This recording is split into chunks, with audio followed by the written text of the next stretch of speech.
Today we are travelling from East Kilbride to Glasgow city centre, and we are going to take a 20 minutes walk to Glasgow Cathedral. On the way we can have a quick walk through city centre.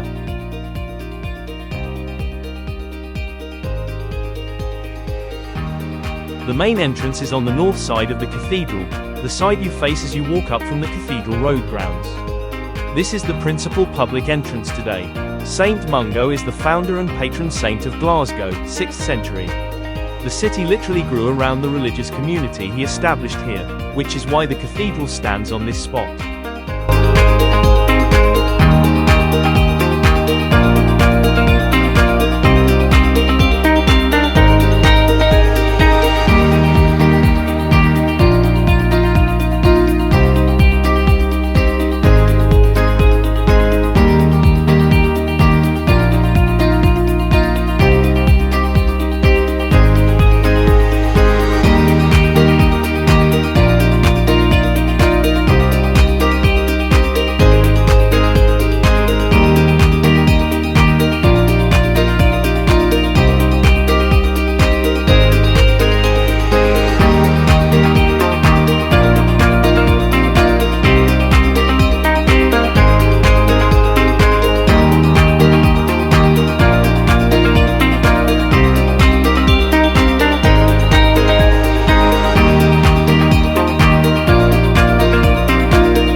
You are in the nave, the main hall of the cathedral.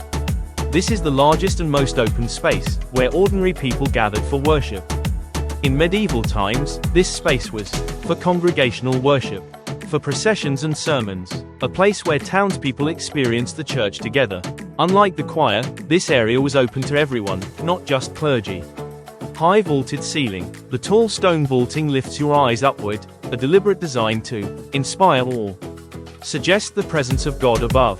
The stone ribs support the roof's weight, create rhythm and order, show the cathedral's Gothic engineering skill. The thick pillars divide the nave from the side aisles. Their size reflects the need to support the heavy stone roof. Most glass is later, 19th-20th century, replacing medieval glass lost over time. The colors soften the stone and create a calm, contemplative mood. Light enters gradually, not harshly, reinforcing a sense of sacred space. The stone interior creates a natural echo, ideal for chanting. Organ music, spoken prayer, even quiet footsteps carry, reminding visitors to move respectfully. Look at the slight unevenness in pillars and arches. They were built over centuries by hand, not machines. The imperfections are part of its authenticity. From the nave, ahead, the choir and high altar. Below, stairs down to the crypt of Saint Mungo.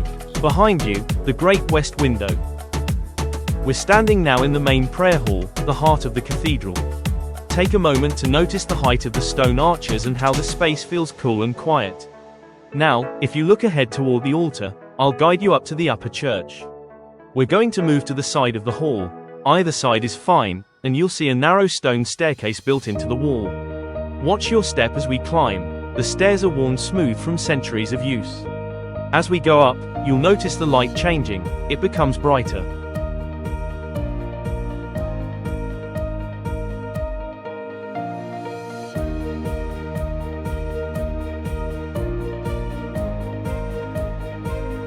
And here we are. This is the upper church, sometimes called the High Kirk. From here, the space feels more elevated and open, and this is where major services and choirs traditionally gather. If you look back, you can really appreciate the scale of the main hall below us. Welcome to the upper church, also known as the High Kirk. This is the most important worship space in Glasgow Cathedral, and it sits directly above the lower level you've just come from. This part of the cathedral dates mainly from the 13th century and was designed to draw the eye, and the spirit, upward. Notice how much lighter it feels here. The higher windows were intentional. Medieval worshippers believed light was a symbol of the presence of God. Ahead of us is the high altar area. In medieval times, this was reserved for clergy and choir, and it would have been richly decorated, filled with colour, candles, and music. The carved stone around you has survived the Scottish Reformation almost intact, which makes this cathedral unique in Scotland. If you look closely at the pillars and arches, you can see the transition from heavier Norman styles to more elegant Gothic design. Every stone here tells a story of faith, craftsmanship, and continuity across centuries. From this level, you can also appreciate how the cathedral was built in layers, the upper church representing heaven and authority, the lower levels symbolizing the earthly realm. This vertical design was deeply symbolic in medieval Christianity.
Now in the lower church, often called the crypt, which is the oldest part of Glasgow Cathedral.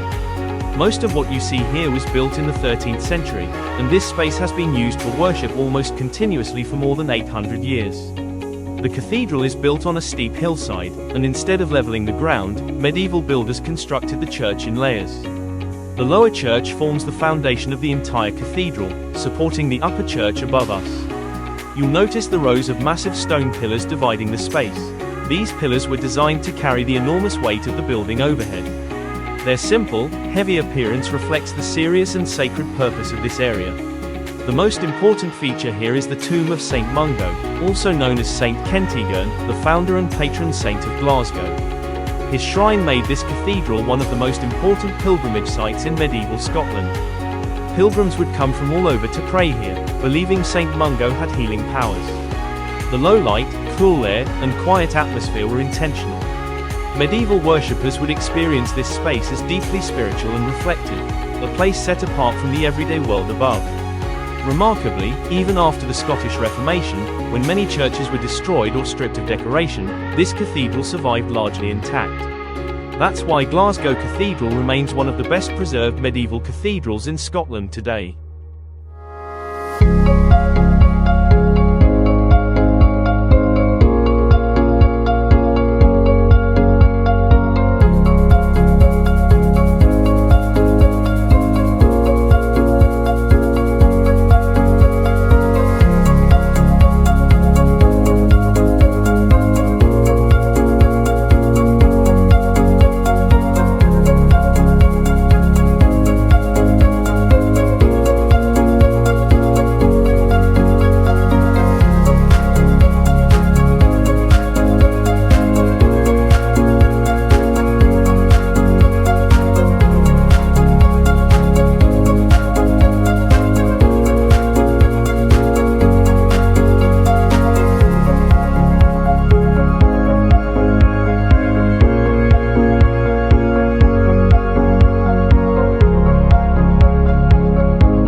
We're now at the Glasgow Wellspring, also known as St Mungo's Well, one of the most important and symbolic sites connected to the founding of Glasgow. This natural spring has been flowing here for well over 1,500 years. According to tradition, St Mungo, also called St Kentigern, the patron saint of Glasgow, used this well as a source of fresh water and possibly for baptisms during the 6th century. In the early medieval period, a reliable water source like this was essential for settlement. The presence of this spring is one of the key reasons a religious community developed here, eventually growing into the city of Glasgow itself. In many ways, you could say Glasgow began here. Over time, the well became associated with healing and pilgrimage. People believed the water had special qualities, and visitors would come to collect it or pray nearby. Even during the Middle Ages, the well remained an important stop for pilgrims visiting St Mungo's tomb inside the cathedral.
As we step into the Glasgow Cathedral cemetery, we're entering a space that has been part of Glasgow's history for centuries.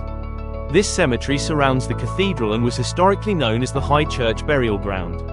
The cemetery contains a rich mix of gravestones, monuments, and mausoleums, many dating from the 17th to the 19th centuries. Walking here is like reading a stone history of the city. You'll see the resting places of merchants, clergy, noble families, and local dignitaries, each reflecting Glasgow's social and economic growth over time. Notice the variety of memorial styles. Some are simple, weathered headstones, while others are elaborate, carved monuments with angels, urns, or inscriptions. These reflect both the artistic trends of the era and the importance of religion in people's lives. The cemetery is also a place of reflection and quiet, offering a glimpse of how Glaswegians of the past commemorated their loved ones. Even today, it serves as a link between the living city and its medieval roots, complementing the history of the cathedral itself. While exploring, you might notice some graves associated with famous figures in Glasgow's history, including members of the clergy who helped maintain the cathedral, and local citizens who contributed to the city's development. Finally, the cemetery reminds us that the story of Glasgow Cathedral isn't just inside the walls of the building, it's also in the lives of the people who lived, worked, and were laid to rest around it. Some visitors and locals claim to have seen a ghostly woman in mourning, drifting silently among the tombstones at dusk. Legend says she is the spirit of a woman who lost her children centuries ago and wanders the cemetery looking for them. Keep an eye on the shadows, she's said to appear near the older graves. While most miracles are associated with the saint inside the cathedral, some tales say pilgrims visiting his tomb would stop by the cemetery well or burial grounds. There, water from the spring was believed to heal illness, and people reported small miracles like sudden recoveries or unusual animal visits, reinforcing the sacred nature of the land around the cathedral. Beneath some of the oldest tombs, there are rumors of hidden vaults or tunnels. While many were likely just storage spaces or crypts, stories of secret passageways used by monks or clergy have persisted for centuries. Some legends suggest treasures or sacred relics were once hidden in these underground chambers. Certain graves have curious carvings or symbols, like angels with unusual expressions or skeletons clutching hourglasses. One legend tells that these were meant to warn the living of mortality or protect the deceased from spirits. Visitors often stop and speculate about the meaning, which adds a mysterious, almost magical feel to the cemetery. A more recent tale tells of a black cat that has been spotted wandering the cemetery at night. Legend claims it's the guardian of the grounds, keeping restless spirits away. Some locals say seeing the cat is a good omen, while others warn it may be a messenger from the other world. These legends make the Glasgow Cathedral Cemetery feel alive and mysterious. More than just a resting place, it's a space full of history, myth, and imagination.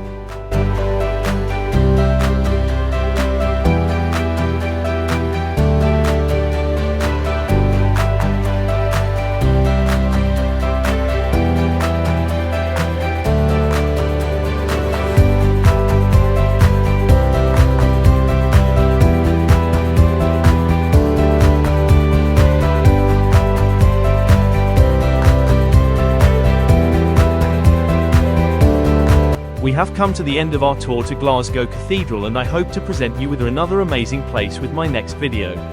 Until then, stay tuned and don't forget to subscribe, like and share with others. Thank you for watching.